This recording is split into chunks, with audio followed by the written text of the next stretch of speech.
Vamos a ver el método variacional. Hay sistemas en los cuales sabemos el hamiltoniano, pero no pueden ser resueltos exactamente o tampoco por un tratamiento perturbativo. Eso significa que no necesariamente hay un hamiltoniano en el cual uno pueda resolver o exactamente o aproximadamente por la teoría de perturbaciones, porque tal vez a primer orden no es suficiente buena la aproximación. Entonces, uno de los métodos para aproximar, para resolver estos problemas, bueno, es el método variacional o también a veces se llama el método de Rayleigh-Ritz.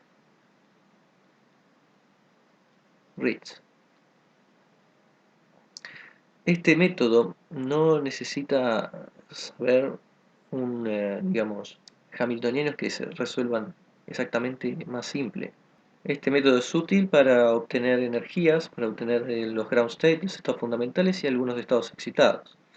Entonces, en este contexto del método variacional, uno no trata de resolver el problema de autovalores, el h psi igual a psi, sino que uno lo que hace es considerar el esquema variacional de encontrar, digamos, autoenergías, autofunciones de una ecuación variacional delta psi igual a 0, donde psi es el producto interno psi h psi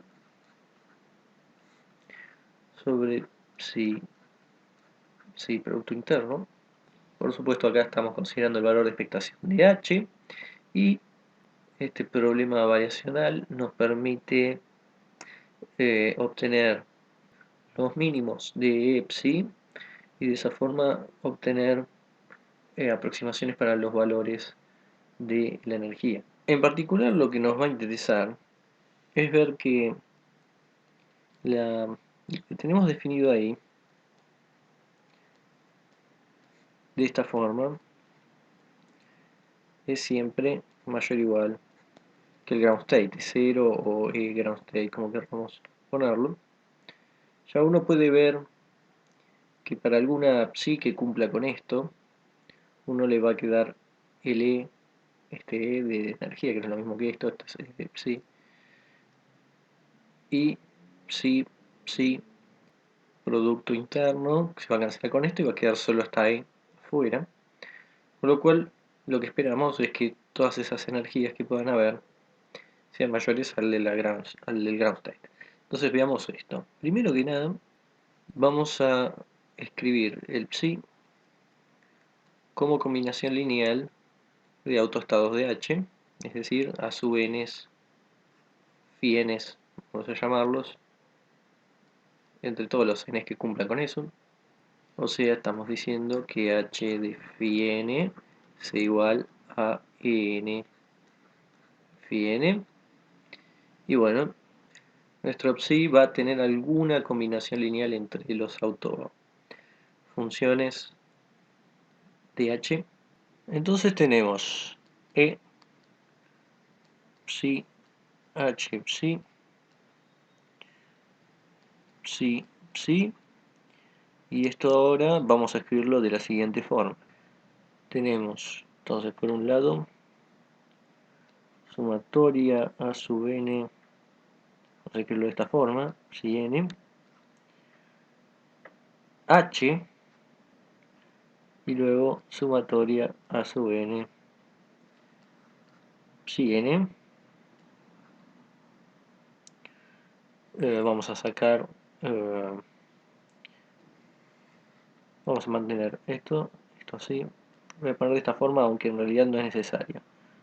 Es más, podríamos en realidad sacar esto y escribirlo de esta forma. Y de este lado también. Bueno, y abajo tenemos psi a n phi n, a n phi n.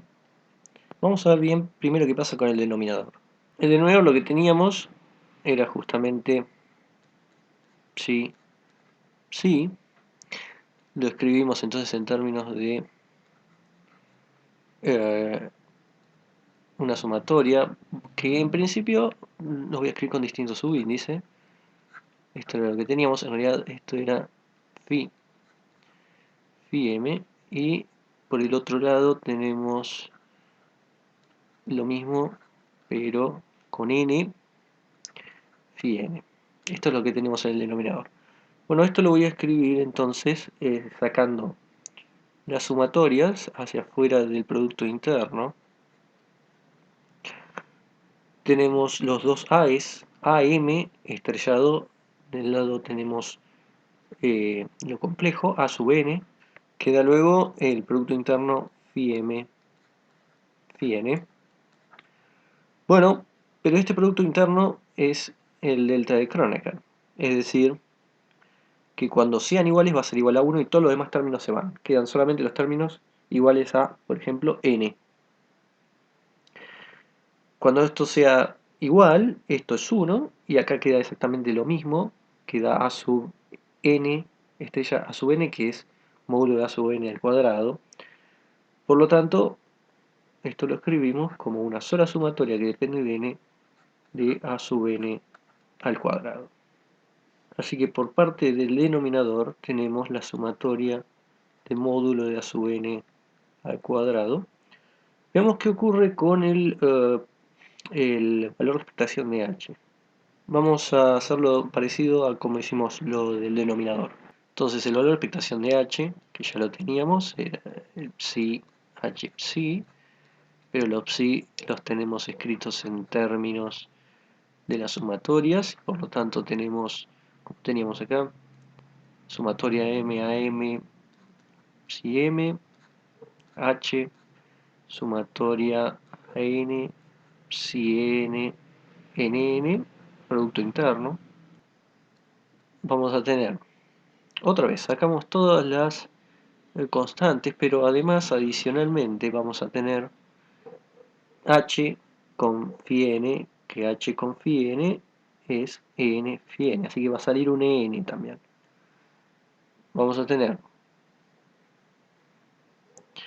por un lado, la constante a m estrella a n y además un en que sale de acá solamente. Y producto interno phi m, phi n. Una vez más tenemos el delta de Kronecker, haciendo que lo único que va a quedar es el término enésimo. De esa forma obtenemos n, en, cn, a n cuadrado. Esto entonces es el numerador de el e de psi, es entonces en módulo de a n al cuadrado.